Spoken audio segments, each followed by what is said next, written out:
అందరికీ జై శ్రీరామ్. ఇవాళ మనమైతే రాజన్న సిరిసిల్లకు ఒక 11 కిలోమీటర్ దూరం నుండి రామన్నపల్లెకైతే వచ్చాము.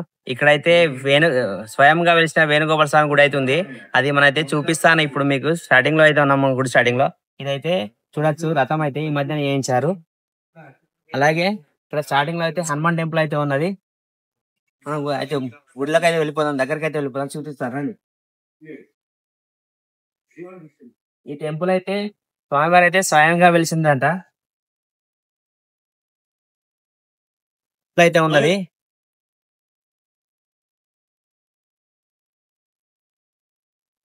చూడొచ్చు హనుమాన్ టెంపుల్.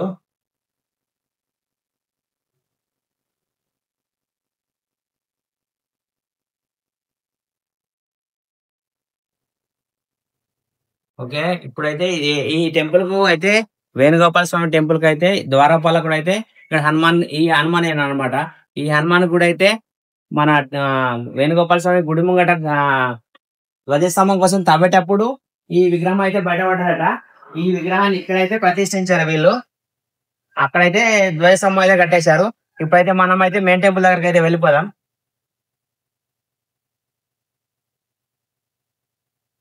టెంపుల్ అయితే స్వయం వాళ్ళ గోపురం చూపి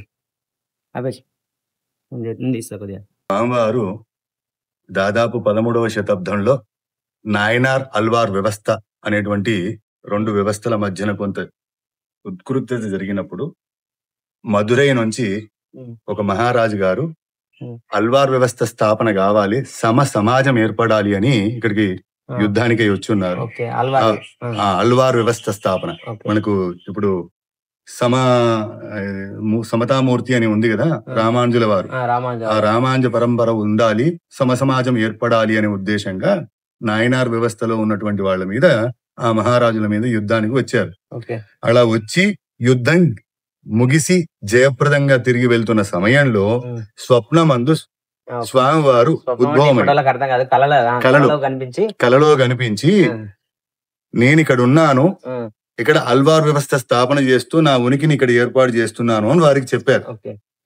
రాజుగారి ఇక్కడికి వచ్చేసరికల్లా అంతా రాళ్ల సమూహంగా ఒకగా ఉండి రాజుగారికి నామం అనేటువంటిది చక్రం శంఖంతో కనిపించారు.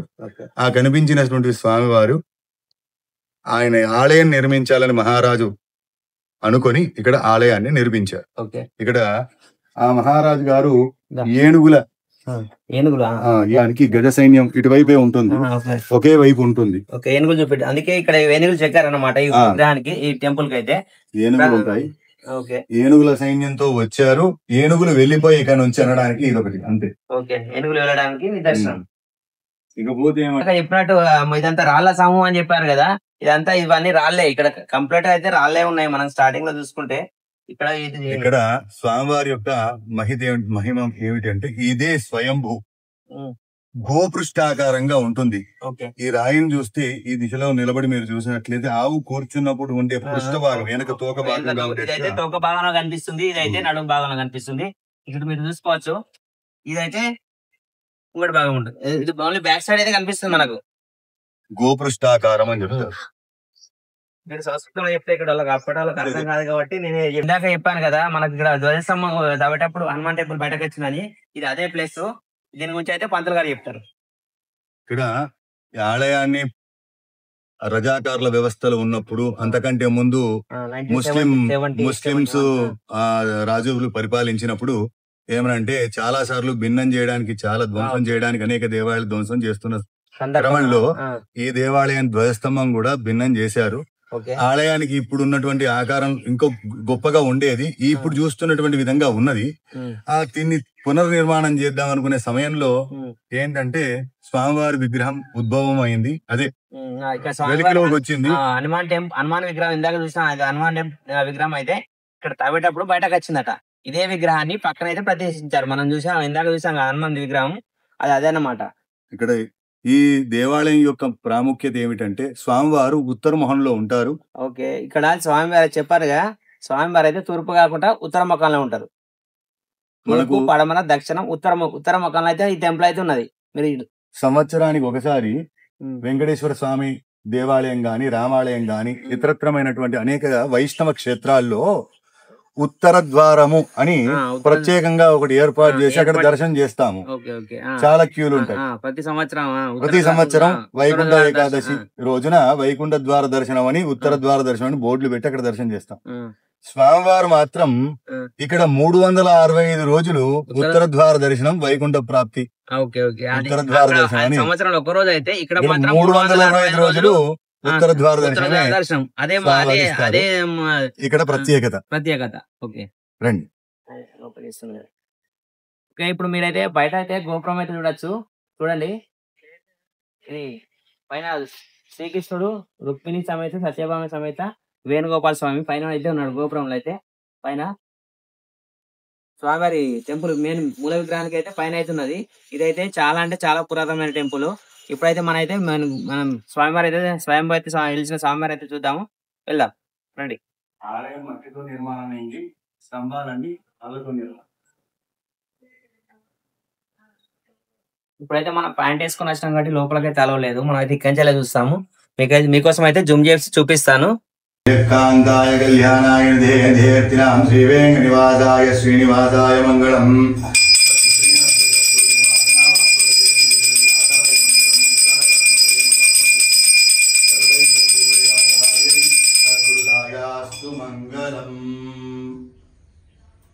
స్వామివారు స్వయంభూ. ఇక్కడ నామము, చక్రము, శంఖము, ఇది స్థాపితామూర్తి. అది మూలబేరము, ఇది స్థాపితామూర్తి. అర్చామూర్తిగా ఉంటారు శ్రీకృష్ణ పరమాత్ముడు, రుక్మిణి, సత్యభామాస్. ఇక్కడ పోతే అల్వార్ వ్యవస్థ స్థాపకులు భగవత్ రామానుజుల వారు.